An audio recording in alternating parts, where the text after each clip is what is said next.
Téléspectateurs RP Média, bonjour. Bienvenue à la nouvelle émission de beauté, donc au bonheur des femmes africaines. À cette occasion, nous allons parler aujourd'hui des blogs qui sont à la mode et les blogueuses. Pour cette occasion, donc, nous avons invité aujourd'hui Madame Mariam Assi. Merci d'être venue. Merci de m'avoir invitée. De rien. Donc vous êtes responsable e-commerce, oui, n'est-ce pas? Donc je suis très contente de vous avoir donc aujourd'hui donc pour cette interview. J'aurais voulu en fait que vous nous expliquiez un peu votre parcours. Est-ce que vous êtes responsable e-commerce? Vous êtes une belle jeune femme sénégalaise donc qui a suivi des cours donc dans le web marketing. Donc est-ce que vous pouvez nous expliquer un peu comment vous avez fait pour en arriver là, pour donner des conseils aux femmes qui nous suivent? Bien sûr. Alors, ce que j'ai fait plusieurs choses. Donc, j'ai commencé par un BTS commerce international. Donc, j'ai vraiment su que ce n'était pas du tout ma voie. J'ai enchaîné par une licence et un master en entrepreneuriat à l'international à l'université. Et de là, en fait, j'ai fait un stage dans le domaine du web. Donc, j'ai vu qu'il y avait de réelles opportunités et que c'était un domaine très intéressant, où on pouvait vraiment apprendre rapidement et s'épanouir. Donc j'ai décidé d'en faire ma dernière année en spécialisation, donc en alternance.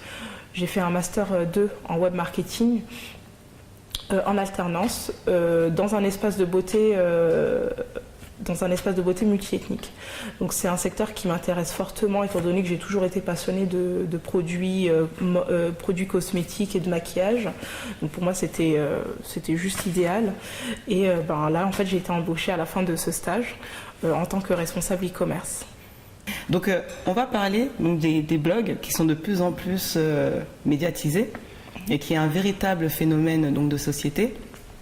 Donc on peut observer qu'il y a une centaine, même plus d'une centaine de femmes africaines ou autres qui créent des blogs. Donc tout ça pour donner donc des conseils, des techniques et notamment orienter les femmes africaines novices sur les produits à utiliser en termes de beauté. Donc à cette occasion, nous allons plutôt en fait développer donc ce phénomène qui est assez intéressant et qui est de plus en plus présent sur la toile. Donc à cette occasion, donc je vais commencer par une première question, Mariam Assi. Oui. Vous êtes prête? Oui, bien sûr. C'est parti. Donc est-ce que vous pouvez nous dire qu'est-ce qu'est un blog déjà pour commencer?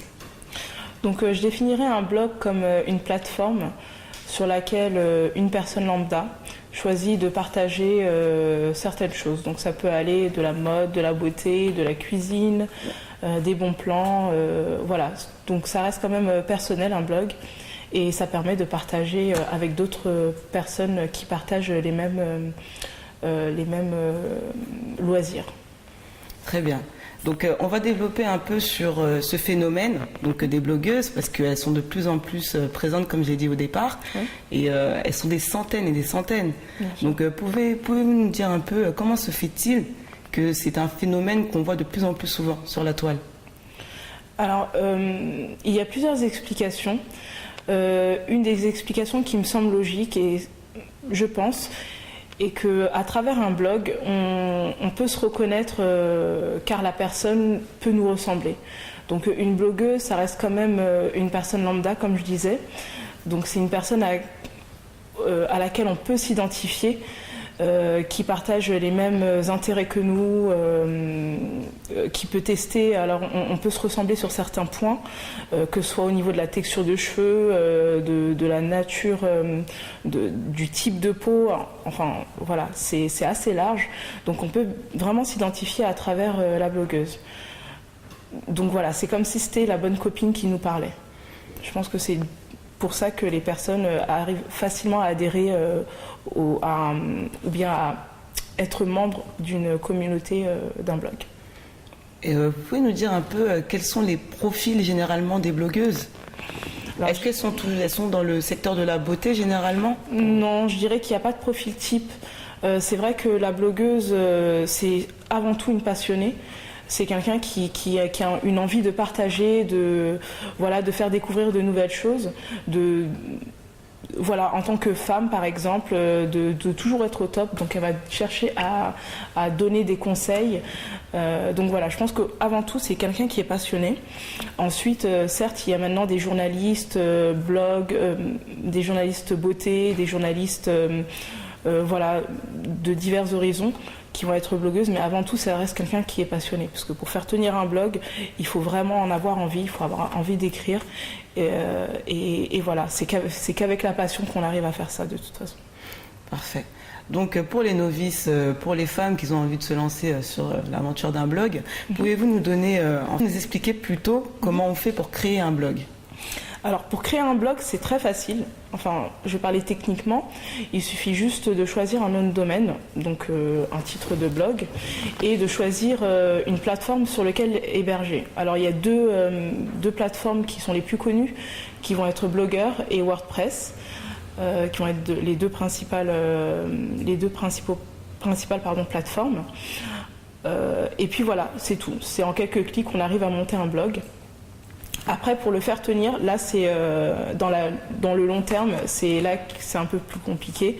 Il faut savoir maintenir sa communauté, apporter du contenu toujours intéressant, et c'est de là que peut venir le petit souci. Très bien. Alors, est-ce que vous pouvez nous donner des noms donc, de blogueuses à suivre? Bien sûr. En termes de beauté. En termes de beauté. Pour la femme noire. Donc moi, j'ai fait une liste de 10 blogs à suivre. Donc je vais commencer par les blogs mode. Donc le premier, ce sera Révèle-toi, qui est tenu par Rosiana, qui est responsable de formation dans une agence de pub. Donc ce blog a débuté en 2007.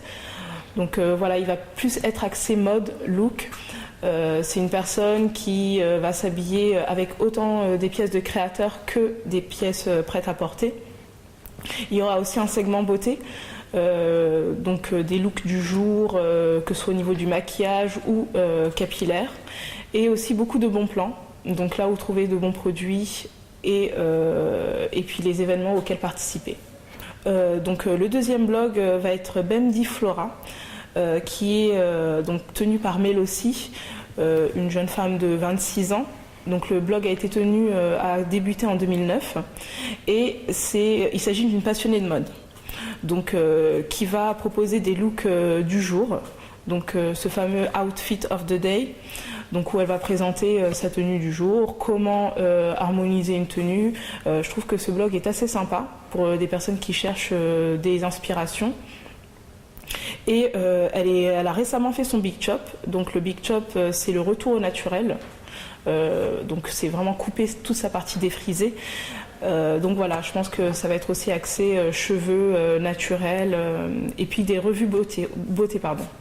Donc plein de produits cosmétiques dont elle fait les revues. Le blog, c'est un de mes préférés, ça va être Shirley B. Inyang.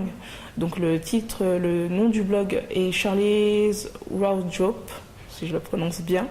Donc c'est une blogueuse anglaise d'origine ghanéenne et nigérienne qui fait principalement des looks sur YouTube et sur son blog. Donc vous aurez plein de tutoriels sur YouTube beauté, des lookbooks et qui s'habillent principalement avec des pièces trouvées chez H&M en friperie. Je trouve ça assez sympa parce que ça nous donne la possibilité de pouvoir bien s'habiller sans se ruiner. Excusez, voilà, tout à fait. Donc le quatrième blog, ça va être Style by Assitan. Donc Assitan, c'est une professionnelle de la mode et de l'image. Elle a été aussi Miss Mali 2003. Une magnifique jeune femme, elle a une trentaine d'années il me semble, et qui est conseillère en image et qui propose aussi à travers des looks, des idées de look du jour, comment bien s'habiller tout en mixant des pièces de créateurs et des pièces prêtes à porter de chez H&M ou chez Zara. Donc voilà, pour la partie mode, j'ai fini. Je vais passer sur tout ce qui est beauté. Donc je vais commencer avec le plus célèbre d'après moi, ça va être Black Beauty Bag. Donc c'est tenu par Fatou Ndiaye. Elle a commencé sur la plateforme Skyrock, donc à l'époque, pour vous dire qu'on peut vraiment commencer avec n'importe quelle plateforme. Et puis elle parlait beaucoup de la femme noire, de l'estime de soi, des problèmes aussi de dépigmentation, qui est un problème actuel. Voilà, et en même temps, c'est beaucoup axé beauté et aussi mode, avec des looks voilà, de beaucoup de fripes. Donc vraiment des bons plans de friperie. Donc voilà, c'est un de mes blogs préférés, c'est vrai, parce elle aborde vraiment tout ce qui concerne la femme noire, que ce soit culturel, beauté, mode. Mon blog va être Afro Something, donc ça va être un webzine, donc un portail afro, dans lequel est traité un large choix de sujets. Donc ça va être autant beauté, société, culture, mode. Voilà, ça s'adresse pas uniquement, ça va vraiment s'adresser à la femme noire en général, à la femme noire métissée ou afro-caribéenne. Donc cuisine, on peut vraiment trouver tout ce que l'on souhaite là-bas. Septième chaîne, alors ça va pas être un blog, mais une chaîne de YouTube.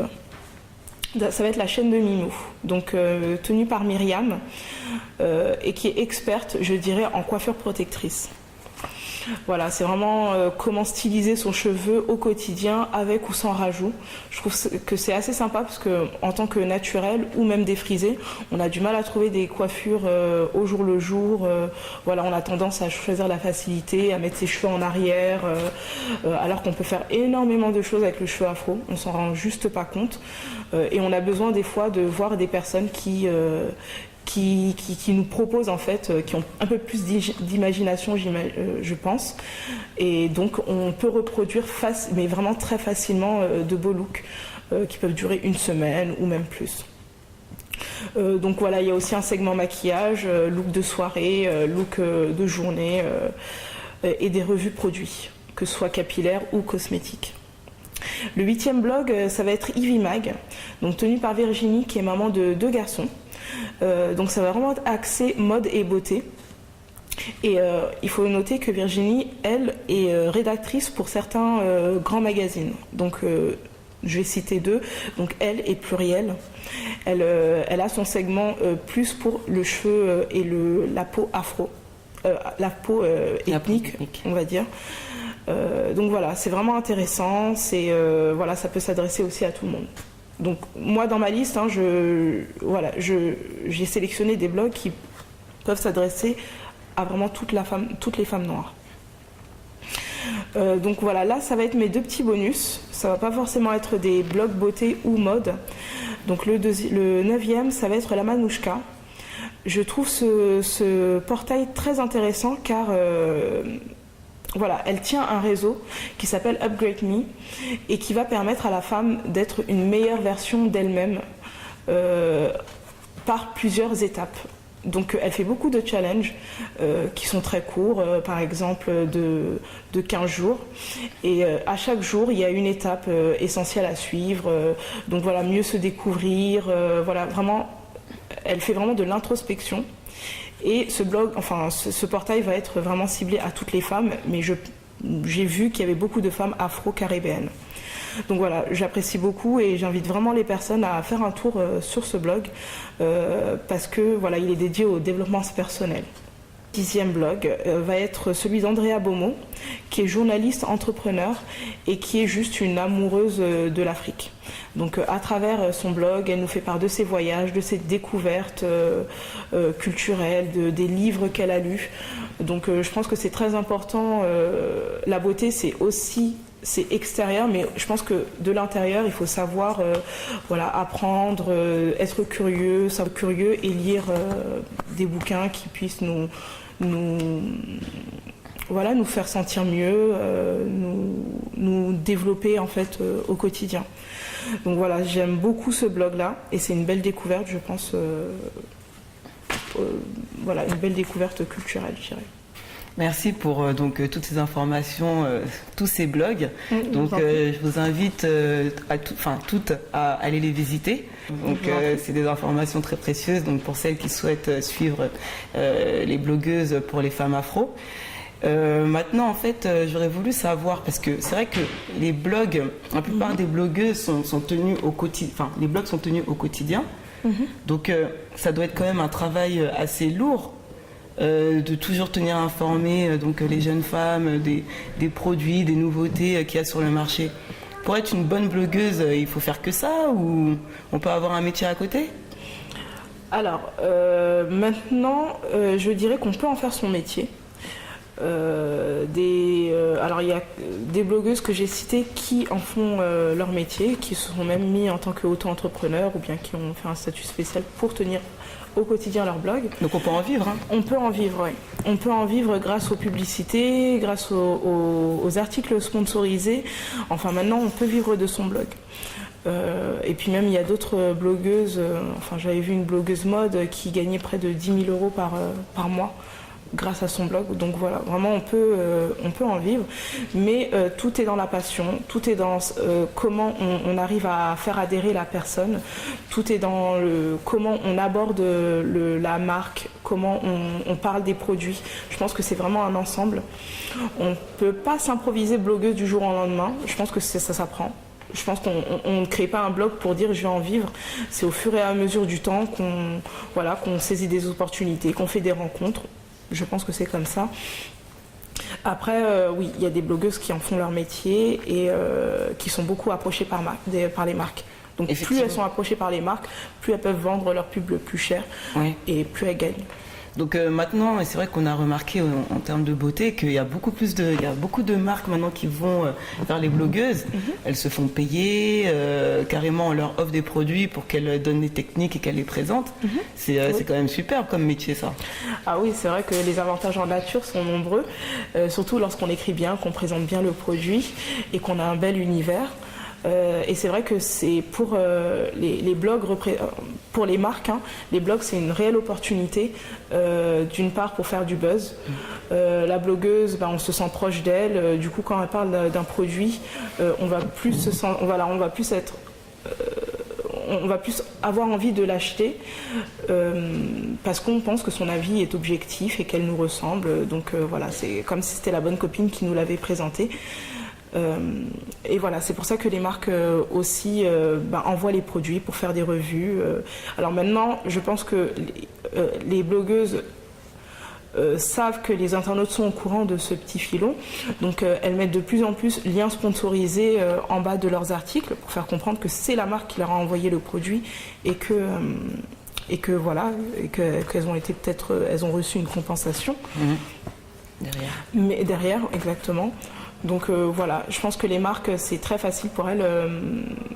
C'est une aubaine, je dirais, pour faire du buzz à travers un produit, à travers une blogueuse. Très bien. Donc pour la dernière question, je voudrais vous demander des conseils pour des femmes novices, puisque de plus en plus de marques maintenant s'intéressent aux femmes noires. Donc Dieu merci. Donc elle s'intéresse aux produits cosmétiques tels que le make-up, les soins visage ou les soins capillaires.